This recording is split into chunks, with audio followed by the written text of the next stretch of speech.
안녕하세요. 네, 치자부 센터의 알렉스입니다.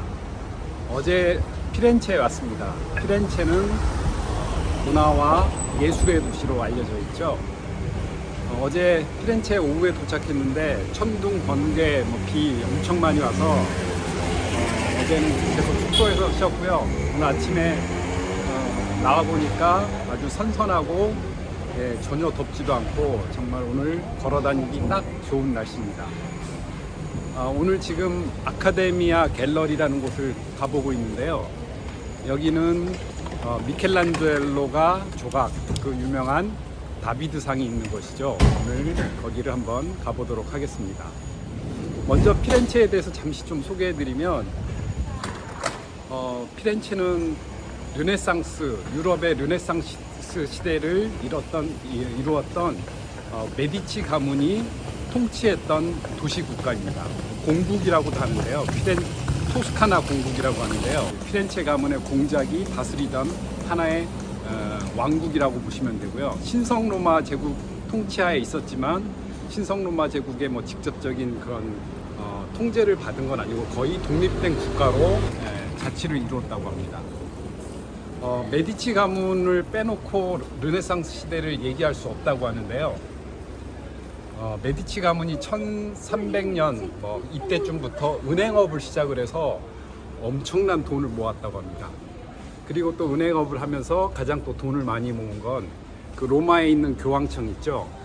교황청의 자금을 관리해주는 은행 업무를 했습니다. 그게 엄청난 수수료 수입이라든지 거기서 얻게 되고요. 이 많은 돈을 벌고 결국은 토스카나 공국을 세워서 통치자가 피렌체의 통치자가 되었는데요. 단순히 돈을 많이 모으는 것에서 그치지 않고 이 엄청난 돈을 수많은 예술가들을 위해 투자를 합니다. 그래서 보첼리, 그 다음에 미켈란젤로, 신곡을 쓴 단테, 그리고 라파엘로, 그다음에 최후의 만찬을 그린 그 유명한 사람이 누구죠? 생각이 안 나는데 어쨌든 이렇게 많은 예술가들을 지원하게 되고 그 예술가, 조각가, 회화가들 이런 사람들이 르네상스 시대의 예술을 주도하게 됩니다. 그리고 재밌는 사실은 지금 현재 이탈리아의 표준어가 바로 피렌체의 말이 이탈리아의 표준어가 되었다고 합니다. 로마 제국의 표준어는 라틴어였겠죠.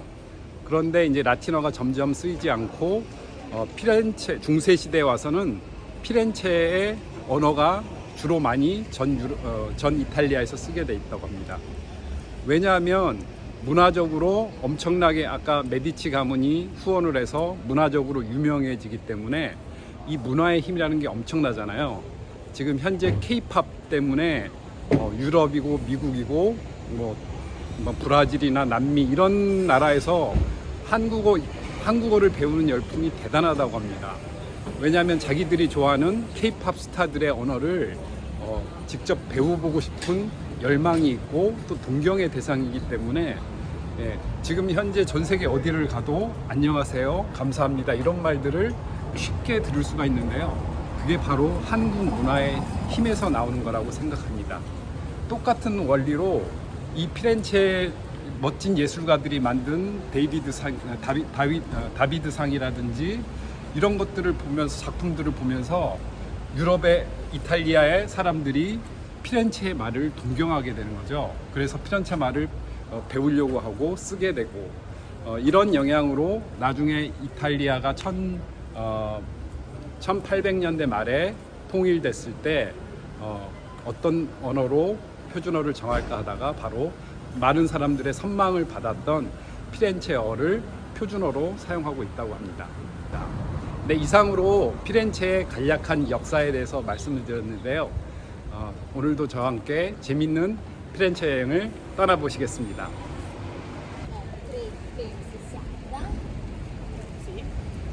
피렌체 대략 크기라든지 이런 부분 좀 말씀을 드리면 피렌체는 약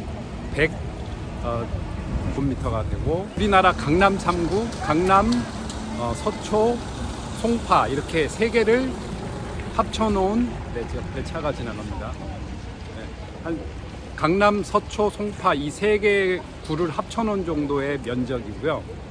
그리고 인구는 약 70만 명 정도 된다고 합니다. 제가 살고 있는 강동구에서 강동구 인구가 약 한 2, 3만 그 정도 되니까 강동구 인구보다는 좀 더 많은 것 같습니다. 그래서 대략 이렇게 감을 잡으시면 피렌체에 대해서 좀 더 이해하실 수 있을 것 같습니다. 지금 아카데미 갤러리아, 다비드상이 있는 아카데미아 갤러리아가 이 근처에 있어서 지금 그곳을 향해 가고 있습니다.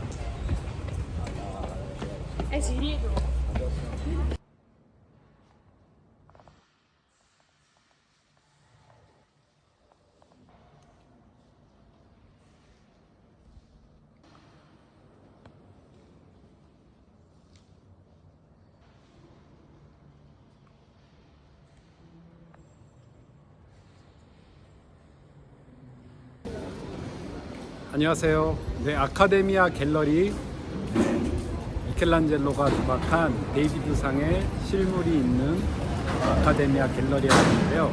여기 보시는 노란색 건물이 아카데미아 갤러리입니다. 티켓 입장료는 한 16유로, 우리나라 돈으로 한 2만 원 정도 되는데, 정말 이 미켈란젤로의 조각가 조각한 이 데이비드상은 사실적인 묘사가 특징이고요. 정말 대리석으로 만들어 놓은 작품인데 혈관 하나하나까지 다 묘사했을 정도로 사실적이고, 인체의 그 비율 이런 부분도 상당히 사실적으로 묘사가 돼서 세계적인 걸작으로 평가를 받고 있고요.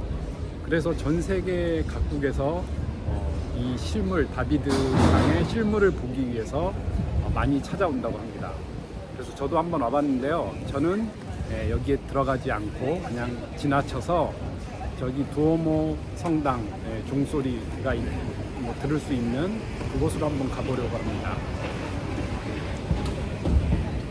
피렌체에 와서 걸어보니까요, 마치 16세기, 더 멀리 가면 르네상스 16세기하고 중세시대 13세기를 그 거리를 걷고 있는 듯한 착각이 들 정도로 도시 전체가 고풍스럽고, 곳곳에 바실리카인가요? 성당이라는 곳이 있는데 그냥 들어가도 너무너무 아름다운 곳이 너무 많습니다. 네, 지금 두오모 성당 쪽으로, 두오모 종소리인가요? 정확히 잘 모르겠는데 저기 앞에 반대로 보여드리면 잘 안 보이네요. 네. 다른 곳으로 이동을 해보겠습니다. 다비드상은 우리가 흔히 말하는 다윗이라고 하죠. 구약 성경에 나온 다윗과 골리앗의 싸움으로 유명한데요. 저도 뭐 어린 시절에 읽었던 동화나 이런 걸로만 기억하고 있어서 정확한 기억은 안 나는데, 구약 성경에 이스라엘 왕국과 다른 민족과 이렇게 싸움이 있었는데, 바로 그 적의 장수가 골리앗이라는 어마어마하게 크고 힘이 세고 정말 무장을 철저하게 한 그 장수가 있었는데, 이스라엘 군사들을 계속 조롱했다고 합니다. 자기와 싸워서 이길 수 있는 사람이 있으면 나와보라고 조롱했다고 합니다. 그러자 이스라엘의 군사들이 다 겁을 먹고 차마 나서지 못했는데요. 이때 나선 사람이 바로 다윗입니다. 다비드. 그런데 이 다윗은 정식 군인도 아니었다고 합니다. 그 전쟁에 나온 형들을 따라서 도와주기 위해서 나온 어린 소년이었는데요. 그런데 이 소년이 과감하게 자기가 나서겠다고 자청을 하게 됩니다. 그러자 이스라엘 왕 사울이 자신의 갑옷으로 무장을 하라고 갑옷을 주었는데, 갑옷은 자기한테 너무 무겁고 맞지 않으니까 갑옷을 입지 않겠다. 그 대신 자기가 즐겨 쓰던 새총과 돌멩이 5개로 저 골리앗과 싸우겠다라고 했다고 합니다. 과연 어떻게 됐을까요? 여러분이 아시는 것처럼 다윗은 자신의 장점인 돌팔매와 돌을 이용해서 골리앗의 이마 정중앙을 맞춰서 돌로 맞춰서 골리앗을 쓰러뜨렸다고 합니다.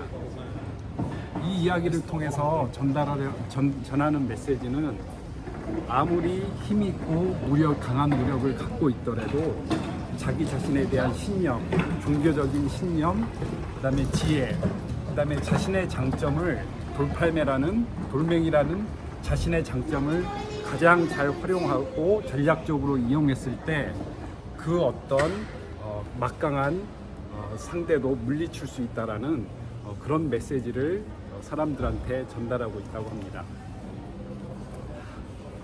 그래서 아카데미 갤러리아에서 실제 다비드상을 볼 수 없는 그 아쉬운 마음이 들긴 하는데요. 여기서 멀지 않은 곳에 미켈란젤로 광장이 있다고 합니다. 그 광장에 모조품의 동상이 있다고 하니까 거기에서 다비드상의 조각은 감상해 보도록 하겠습니다. 저랑 다음 장소로 이동을 해 보겠습니다.